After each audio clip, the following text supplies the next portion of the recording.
সুপ্রিয় দর্শক, এই মুহূর্তে যে যেখান থেকে এই অনুষ্ঠানটি দেখছেন আপনাদের সবাইকে সাদর আমন্ত্রণ জানাচ্ছি পবিত্র মাহে রমজান উপলক্ষে মিশরের ইসলামিক স্থাপত্য ও ঐতিহাসিক স্থানসমূহের উপর নির্মিত ডিবিসি এর বিশেষ ইসলামিক আয়োজন স্যাভলন হ্যান্ডওয়াশ নিবেদিত আরবের পথে প্রান্তরে, powered by Shinex floor cleaner. আসসালামু আলাইকুম ওয়া রাহমাতুল্লাহি ওয়া বারাকাতুহু। প্রিয় দর্শক, এই মুহূর্তে যে যেখান থেকে বসে দেখছেন আমি শরাফত করিম আপনাদের সবাইকে সাদর আমন্ত্রণ জানাচ্ছি।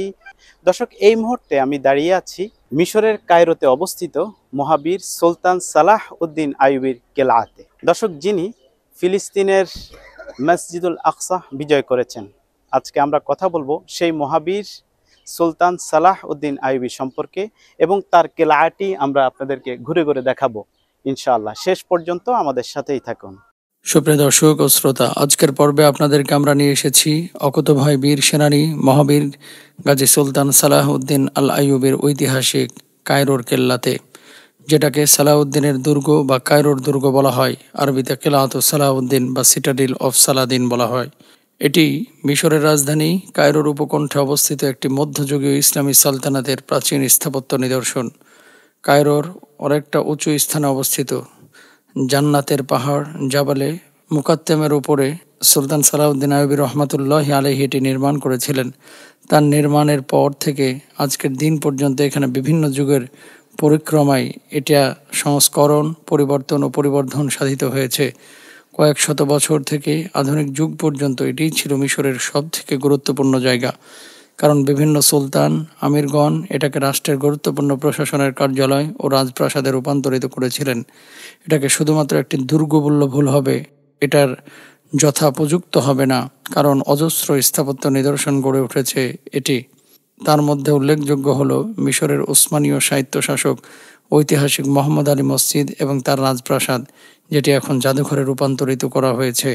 এই রাজপ্রাসাদ এতই বড় যে এখানে বেশ কয়েকবার ভ্রমণ করা সত্ত্বেও এর ভেতরের প্রধান ফটক হারিয়ে ফেলেছিলাম আমরা। রাজপ্রাসাদের নিচতলায় রয়েছে মিশরের সামরিক মিউজিয়াম, যেখানে চোখে পড়বে ফারাও থেকে বর্তমান যুগ পর্যন্ত মিশরে মানব সভ্যতার নানা যুগে নানা যুদ্ধে ব্যবহৃত বিভিন্ন অস্ত্র সামগ্রী, রাজপ্রাসাদের তৎকালীন সময়ের নানান নিদর্শনাবলী।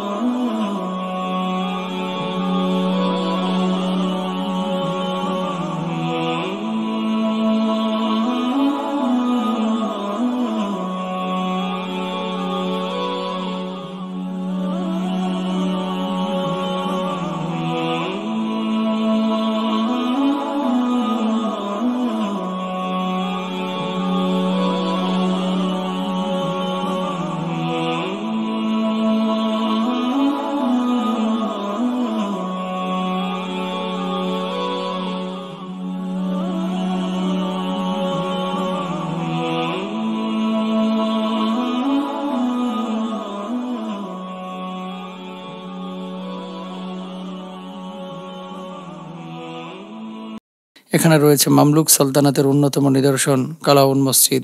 সুলতান মোহাম্মদ বিন কালাউনের হাত ধরে নির্মিত এই মসজিদটি কায়রোর ঐতিহাসিক প্রাচীন স্থাপনা।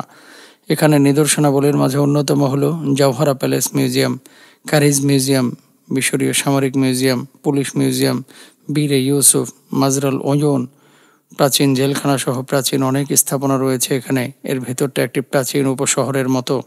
এই সালাউদ্দিন আইয়ুবী দুর্গটি তার সময়ের সবচেয়ে চিত্তাকর্ষক উচ্চভিলাষী সামরিক দুর্গ বলে বিবেচনা করা হতো। মিশরের ঐতিহাসিক জায়গাগুলোর মাঝে এটা বেশ গুরুত্ব বহন করে। সালাউদ্দিন আইয়ুবী দুর্গটি তার সময়ের সবচেয়ে চিত্তাকর্ষক উচ্চভিলাষী সামরিক দুর্গ। সালাউদ্দিন আইয়ুবী রহমাহুল্লাহ 1176 সালে এই দুর্গটি নির্মাণ করেন। আইয়ুবী সালতানাতের সময় এর বেশ কিছু সংস্কার হয়। পরবর্তীতে মামলুক সালতানাতের সময় দুর্গটি বেশ উন্নয়নের চাদরে আবৃত ছিল। সুলতান আল নাসির মোহাম্মদ বিন কালাউনের শাসনামলে এর অবকাঠামোগত বেশ কিছু উন্নয়ন সাধিত হয়। এরপর ওসমানী সালতানাতের সময় এখানের শাসকগণ এটি অভূতপূর্ণ সংস্কারের মাধ্যমে এটার রূপরেখা আধুনিকতার ছোঁয়া নিয়ে আসেন।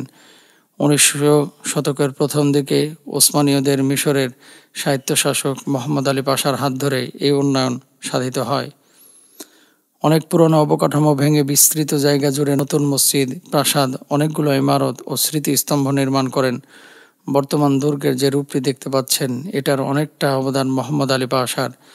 20 শতকে ব্রিটিশরা এটি দখল করে নেয়, এখানে তাদের প্রশাসনিক কার্যক্রম পরিচালনা করে এবং এরপর আধুনিক যুগে এসে 1983 সালে জনসাধারণের ভ্রমণের জন্য এটি উন্মুক্ত করে দেওয়া হয়। পর্যটকদের নিকট সালাউদ্দিন আইয়ুবী দুর্গ হয়ে ওঠে এক আকর্ষণীয় ভ্রমণের স্থান। 1976 সালে বিশ্ব সংস্থা ইউনেস্কো এটিকে বিশ্বের ঐতিহ্যবাহী স্থান হিসেবে ঘোষণা করে, যেটি হয়ে যায় ইসলামিক কায়রোর পর্যটন সমৃদ্ধ একটি নগরী। প্রতিদিন এখানে হাজারো দর্শনার্থীগণ ভ্রমণে আসেন। মিশরের বিশ্ববিদ্যালয়, কলেজ ও স্কুল ও বিভিন্ন শিক্ষা প্রতিষ্ঠান থেকে এখানে প্রতিষ্ঠানের আয়োজনে প্রতিনিয়ত শিক্ষার্থীদের এনে শিক্ষা সফরে নিয়ে আসেন নতুন প্রজন্মকে ইতিহাসের সাক্ষী করতে।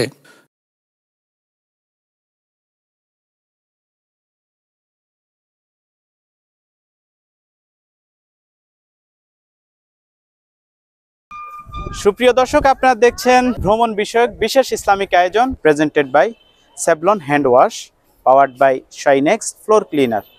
দর্শক, অনুষ্ঠানের এ পর্যায়ে নিয়ে নিচ্ছি ছোট্ট একটি বিরতি, ফিরছি একটু পরেই, আমাদের সাথেই থাকুন।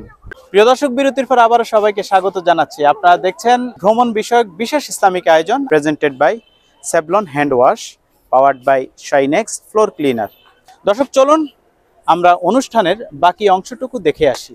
মিশর আর সিরিয়ার আইয়ুবী সালতানাতের প্রথম সুলতান যিনি, যার হাত ধরে প্রতিষ্ঠিত হয়েছিল এই আইয়ুবী সালতানাতের, যার হাতে বিজিত হয়েছিল মুসলিমদের প্রথম কেবলা বাইতুল মুকদ্দাস, দীর্ঘ 100 বছর পরে 1187 সালের 2 অক্টোবর হিত্তিন যুদ্ধে ক্রুসেডারদের পরাজিত করে জেরুজালেম তথা বাইতুল মুকদ্দাসের খ্রিস্টানদের হাত থেকে দখলমুক্ত করেন তিনি।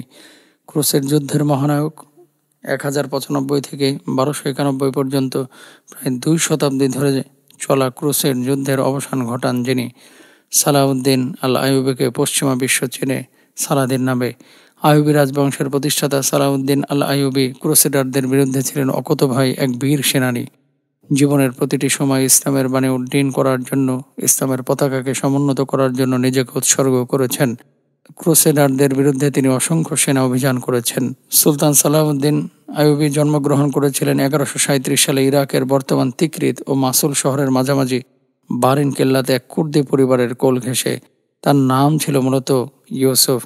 সম্মানসূচক উপাধি হলো সালাহ আদ-দিন, যার মানে ধর্মের পূর্ণতা। সালাহ উদ্দিনের বাবা ছিলেন নাজিমউদ্দিন আইয়ুব। সালাউদ্দিন বড় হয়ে ওঠেন সিরিয়ার দামেস্কে। সালাউদ্দিন ইউক্লিড, জ্যামিতি, গণিত, আইনশাস্ত্রে জ্ঞান অর্জন করেন, কোরআন শিক্ষা করেন, সেই সাথে ধর্মতত্ত্ব নিয়ে তিনি পড়াশোনা করেন। আরব ইতিহাস, আরবি ঘোড়ার বংশ ইতিহাস সম্পর্কে তিনি জ্ঞান অর্জন করেন। তিনি কুর্দি ও আরবি ভাষায় পারদর্শী ছিলেন। জ্ঞান, বুদ্ধিমত্তা, সততা আর সাহসিকতা তাকে ধীরে ধীরে অমর ব্যক্তিত্বে পরিণত করে। এই মহান সুলতান সিরিয়ার রাজধানী দামেস্কে 1193 সালে ওফাত গ্রহণ করেন। দামেস্কের ঐতিহাসিক উমাইয়া মসজিদ সুলতান সালাউদ্দিনের সমাধি রয়েছে। আল্লাহ আপনি আপনার সালাউদ্দিনকে জান্নাতে সুউচ্চ আসনে সমাসীন করুন। প্রিয় দর্শক, দেখুন, এটি হচ্ছে সুলতান সালাহউদ্দিন আইয়ুবী কেলার ভিতরে একটি কারাগার। ওই সময় যখন তারা অপরাধ করত তখন তাদেরকে এখানে শাস্তি দেওয়া হতো, এখানে বন্দী করে রাখা হতো। চলুন দর্শক, আমরা আপনাদেরকে দেখাই।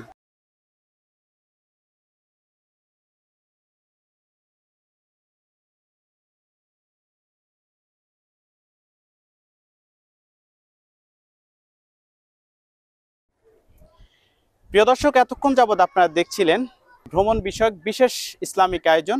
দর্শক, দেখতে দেখতে আমরা অনুষ্ঠানের একেবারে শেষ প্রান্তে চলে এসেছি। আজকের মতো বিদায় নিচ্ছি মহাবীর সুলতান সালাহউদ্দিন আইয়ুবীর কেলা থেকে। ইনশাআল্লাহ আগামীকাল আবারও একই সময় একই চ্যানেলে নতুন আরেকটি পর্ব নিয়ে আপনাদের সামনে হাজির হব। সে পর্যন্ত আল্লাহ সুবহানাহু ওয়া তাআলা আমাদের সবাইকে ভালো রাখুক, সুস্থ রাখুক।